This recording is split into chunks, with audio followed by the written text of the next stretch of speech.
Hey, welcome to Tech Air Reviews. Today are going to be looking at the MP40 made by the Schmeisser company, all the way from Berlin, Germany. Their guns overall are really good. We're going to be looking at the MP40 models that they came out with recently. It's been on the market for about a couple years. They have an improved one that they just released, so this model from Schmeisser will be discontinued. Actually, they're going with their Cravener Kirk rifle, or Car 98K, as it's well known from Call of Duty.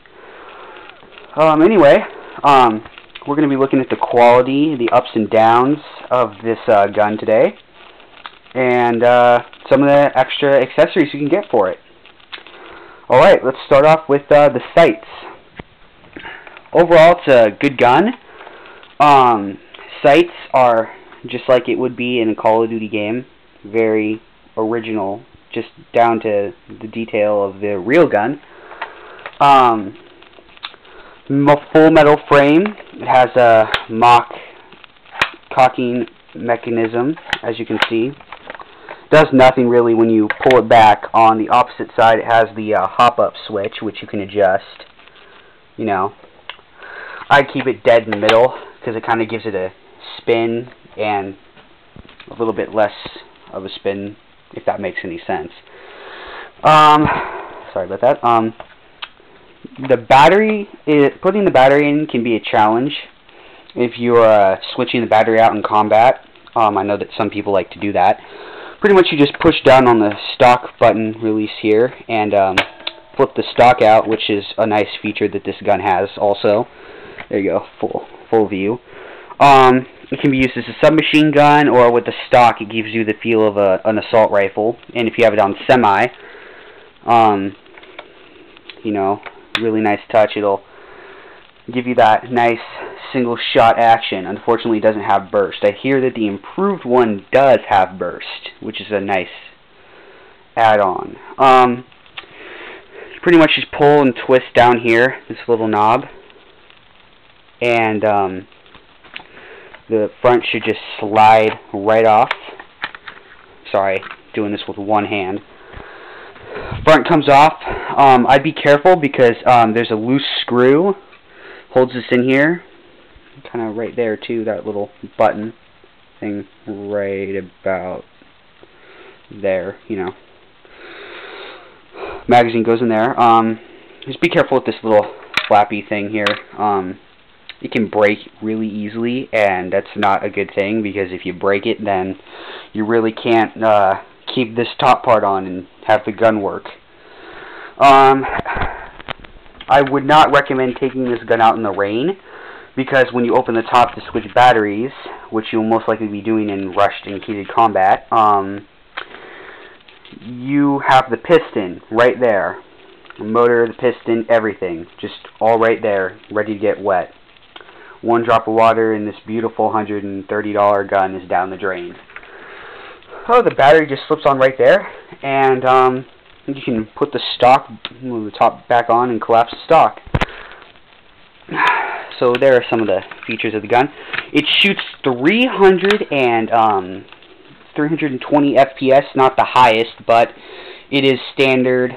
That they are, all guns like this have to, this is the standard recommendation and the rules for places like the PDX Cage or S4 Tactical out in Hillsboro.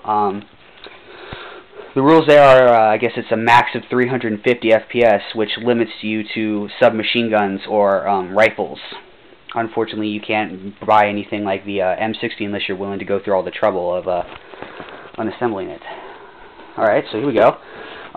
In this box, we got some of the extra stuff you can buy for it. Any standard 8.4 volt battery will work in this gun. I recommend getting a smaller battery with the same tip, you know, square tip, circle, and mailbox shape. I'd recommend getting another one of these, but smaller, and a smart charger. Always have an extra battery, because these things last about 20 minutes if you hold down on full auto for 10 minutes. So Unless you, if you're going to plan on buying this gun, or any gun actually that has an 8.4 volt battery, you need to buy like at least 2 extra batteries just to be safe. So there's that.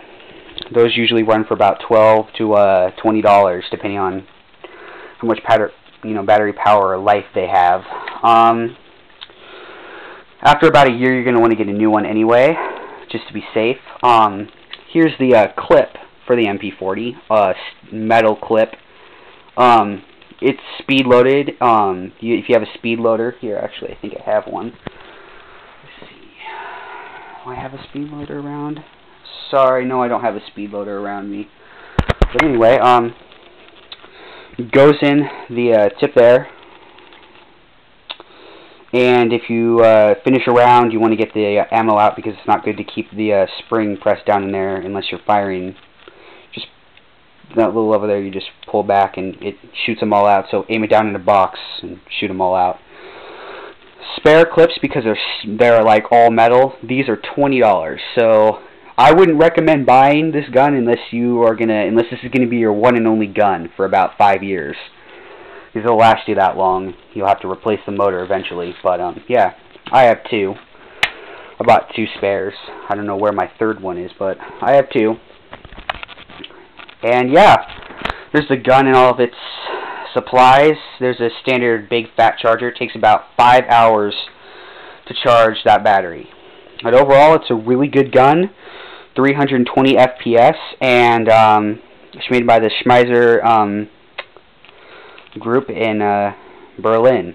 It's a really good gun. It's an exact replica, lifelike weight of the real MP40 submachine gun that the Nazis used during World War II. Overall, it's a really good gun, and I totally recommend you get it. You can pick it up at Big 5 Sporting Goods for about $150, or you can go to Dick's Sporting Goods or on their site and pick it up for $130. Or then again, there's Amazon. Thanks for watching Tech Airs Airsoft